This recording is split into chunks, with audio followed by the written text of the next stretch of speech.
Herkese selamlar. Kanalıma ve mutfağıma hoş geldiniz. Bugün üzerinde benekleri olan pamuk gibi görüntüsü şahane dalmaça kek tarifim var. Buyurun hemen tarife geçelim. Karıştırma kabına 4 tane yumurta kırıyorum.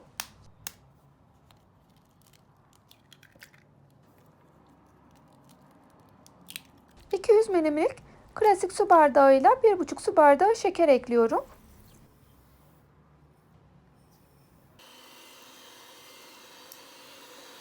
Mikserin yüksek devrinde yumurtalar beyazlaşıp köpük köpük oluncaya kadar çırpalım.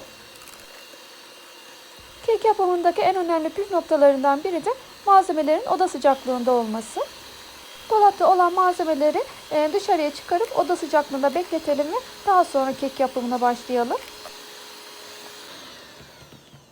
Yumurtalar iyice köpürdükten sonra 300 milimlik su bardağıyla 1 su bardağı süt ekliyorum. Yani klasik su bardağıyla 1,5 su bardağı ekleyebilirsiniz. 1 çay bardağı da sıvı yağ ekliyorum. Çay bardağı ölçümde 125 milimlik. Burada 2,5 su bardağı un var. Unu daha önceden ben elemiştim. Siz de kekinizi eleyerek ekleyin. 2 su bardağı kadar unu karıştırma kabına aldım. Mikserle tekrar çırpıyorum.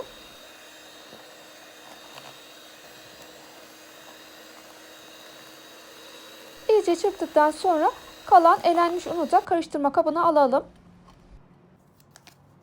Unun üzerine 1 paket vanilya, 1,5 paket de kabartma tozu ilave ediyorum. Kabartma tozunun üzerine kabartma tozunun acılığını alması için ve daha çabuk aktive olması için 4-5 damla limon suyu sıkıyorum. Keke de güzel bir aroma veriyor. Kabartma tozunu ilave ettikten sonra keki çok fazla karıştırmayalım. Mikserin düşük ayarında 30 saniye kadar karıştırdım. Keki borcam tepsiye dökeceğim. Siz isterseniz başka bir tepsi de kullanabilirsiniz. Tabanını sıvı yağla yağlıyorum. Tepsinin kenarlarını çok yağlamıyorum. Kekin kabarması için tepsinin kenarlarına tutunması gerekiyor. Eğer yağlarsanız kabarmaz. Hazırladığım kek harcının 1 su bardağı kadarını başka bir kaba aldım. Kalan harcı tepsiye döküyorum.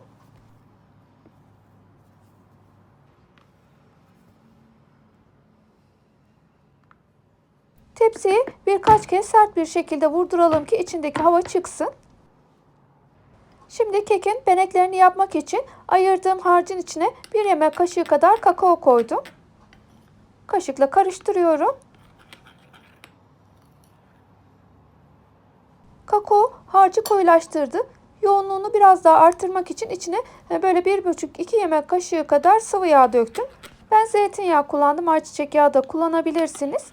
Yağla da iyice karıştırıyorum.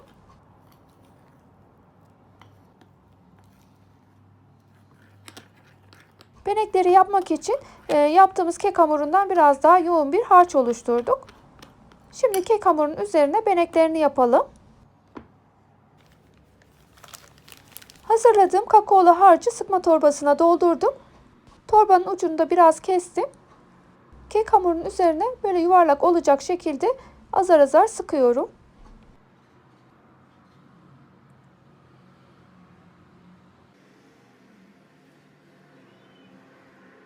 Bu benekler kekin üstünde kalmayacak.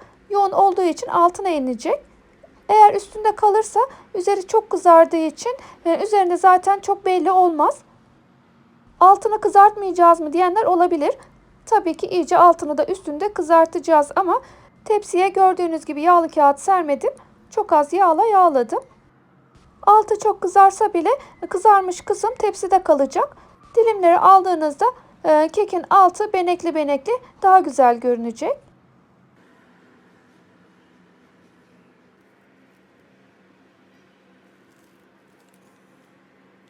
Harcımdan halen var. Aralarına da benek benek sıkıyorum. İsterseniz üzerlerine sıkıp ağırlığını biraz daha artırabilirsiniz aşağı inmesi için.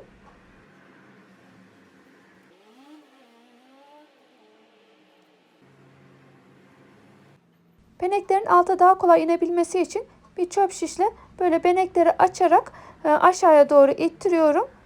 Bu şekilde alta inmesi kolaylaşıyor ve benekler biraz daha büyüyor.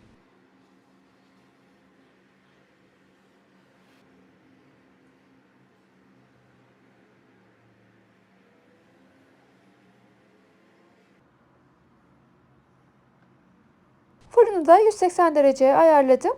Isınan fırına kek hamurunu koyuyorum. Borcam tepsilerin taban kısmı geç piştiği için bir kademe aşağıya koyuyorum.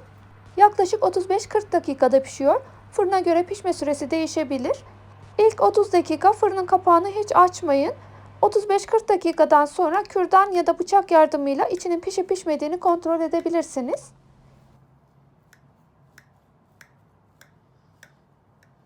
...15 dakika dinlendikten sonra keki dilimliyorum.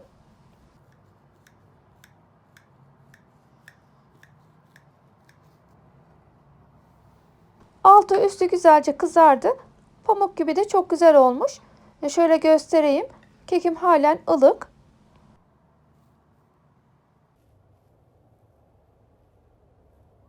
Arkası da benekli benekli bakın. Çok güzel görünüyor. Bakın içi de çok güzel pişmiş. İnanın pamuk gibi. Hatta ben çekimi tamamlamadan evdekiler dayanamayıp tepsinin yarıdan fazlasını yediler. Servis ederken kekinizi ters çevirerek başka bir tepsiye alabilirsiniz. Şekli de harika oldu. Özellikle çocuklar hem şekline hem lezzetine bayılacak. Dediğim gibi kekin yarıdan fazlası yendi ama kalanlarını ters çevirip size yine göstermek istedim. Umarım tarifimi beğenmişsinizdir. Lütfen beğeni yapmayı, yorum yazmayı unutmayın. Tariflerimi Instagram sayfamda da paylaşıyorum. Beni oradan da takip edebilirsiniz. Denediğiniz tariflerin görselini de Instagram'dan bana mesajla gönderirseniz ben de hikayelerimde seve seve paylaşırım. Beni dinlediğiniz, videomu izlediğiniz için teşekkür ederim. Başka tariflerde, başka lezzetlerde görüşmek dileğiyle. Mutfağınızdan bereket hiç eksik olmasın. Sağlıcakla kalın. Hoşça kalın.